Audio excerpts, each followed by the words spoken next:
दिन धन कमाने की अभिलाषा में व्यतीत हो जाता है।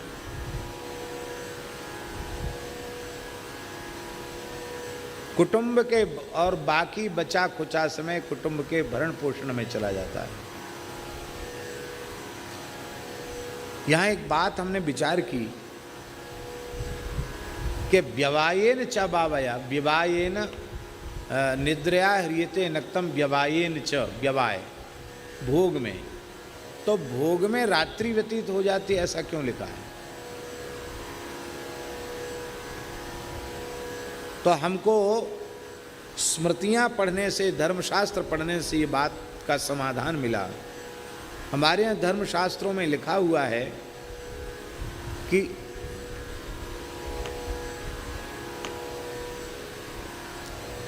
संतान की कामना से ही, पितृऋण से मुक्त होने की कामना से ही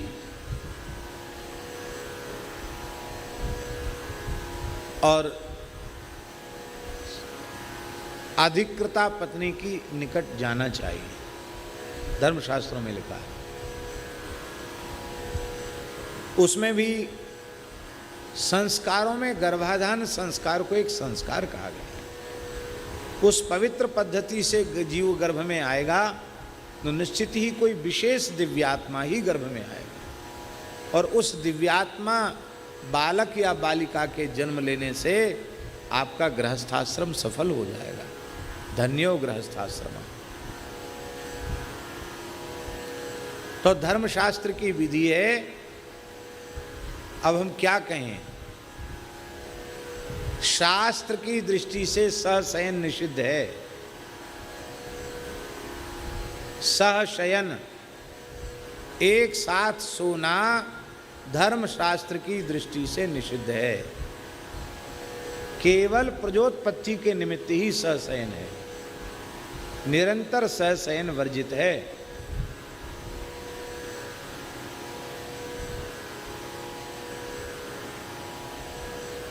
और गर्भाधान के पश्चात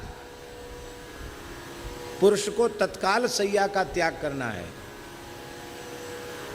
वस्त्रों सहित स्नान करना है, स्नान करके ब्रह्म चिंतन पूर्वक उसको विश्राम में जाना है, सोना है। अब विचार करो, स्नान कर लिया तब तक तो ब्रह्मवेला होगी, उठने का समय हो गया, फिर वो अपने भजन साधन में लग गया, तो रात्रि तो पूरी चली गई कि नहीं चली गई?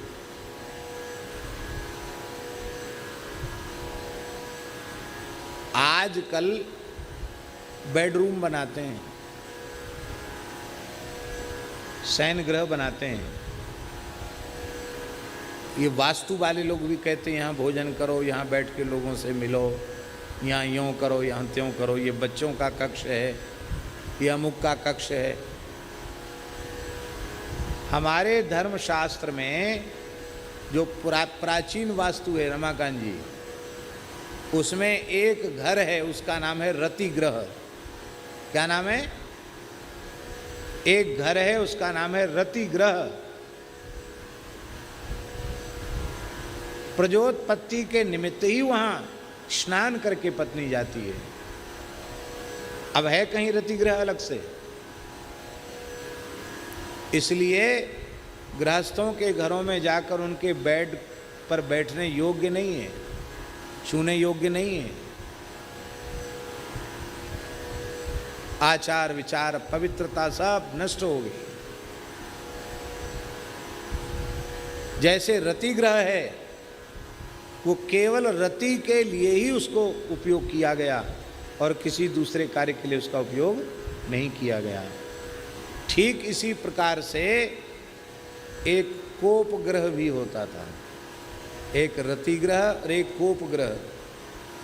कोप गृह माने आपको गुस्सा है, आपका मन नहीं, मन में कोई नाराजगी है, तो एक कमरा निश्चित था, जो नाराज है उस कमरे में चला जाए, तो बताने नहीं पड़ता था कि भाई अमुक व्यक्ति कहाँ गया, बोले वो तो कोप भवन में है। तो कोप भवन में किस लिए है, काहे मुँह फुलाए बैठा है? तब लोग उससे पूछते भाई क्या बात है।